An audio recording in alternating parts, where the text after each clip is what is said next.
Hi there, কেমন আছি সবাই? আশা করি সবাই অনেক অনেক বেশি ভালো আছি। অ্যাডোবি প্রিমিয়ার প্রো থেকে এই ধরনের লাইটিং টেক্সট ইফেক্টগুলো বা লাইটিং ইফেক্টগুলো আমরা কীভাবে তৈরি করতে পারি। ফার্স্ট অফ অল এখান থেকে একটা টেক্সট সিলেক্ট করে লিখে দেই প্রিমিয়ার নাদিম। এটাকে অ্যাডজাস্ট করে নিই ফ্রেমের সাথে। ইফেক্টস অ্যান্ড কন্ট্রোলে গিয়ে সার্চ করতেছি লাইটিং ইফেক্ট। এই যে অ্যাডজাস্ট থেকে lighting effect apply to the text layer. Then এখান থেকে কালারটাকে সিলেক্ট করে দিতে পারি। অ্যাম্বিয়েন্ট লাইট, এটাকে বাড়িয়ে দিই। লাইট ইফেক্ট সিলেক্ট করে এখান থেকে স্কোয়ার শেপটাকে ড্র করে নিই, অথবা চাইলে পেন টুলের সাহায্যেও ড্র করতে পারি। মাস্ক ফেদার বাড়াই দিই। এখন চাইলে এখান থেকে একটা কি ফ্রেম অ্যাড করতে পারি। এখান থেকে মাস্কিং সিলেক্ট রেখে কি ফেয়ার এখানে একটা পজিশন সেট করে নিই।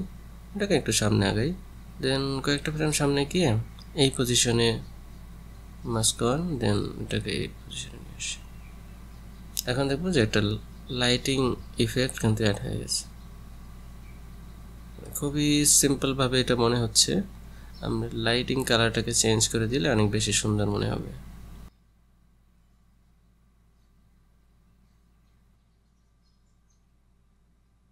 এখান থেকে অমনির যে লাইট, এটা হচ্ছে মিডল পয়েন্টে আছে, এজন্য খুব বেশি ভালো বোঝা যাচ্ছে না। এটাকে একটু সরায়া লাইটের পজিশনটা একটু সরাই নিই। এবার যদি এটা প্রিভিউ দেখি, আই থিঙ্ক বেটার পারফরমেন্স পাওয়া যাবে। ওকে, এটা সেন্টারে থাকা অবস্থায়, অর্থাৎ এটার ইফেক্টটা বেশি শো হচ্ছে, এই জন্য হচ্ছে কালারটাকে চেঞ্জ হয় না এইভাবে।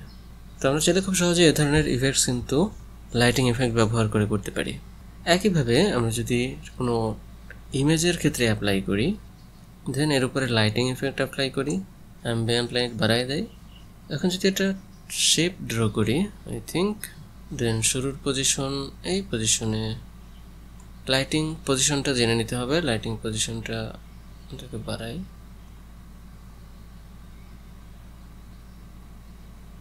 এটাকে সিলেক্ট করে দিচ্ছি। ওকে, ডান।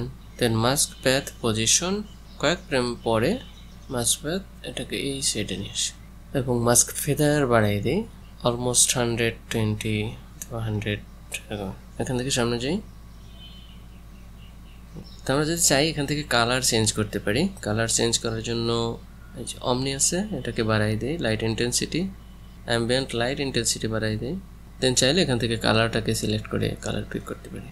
তাহলে একটা সুন্দর কালার ভাইব কিন্তু এখান থেকে চেঞ্জ হয়ে দিকে চলে গেছে।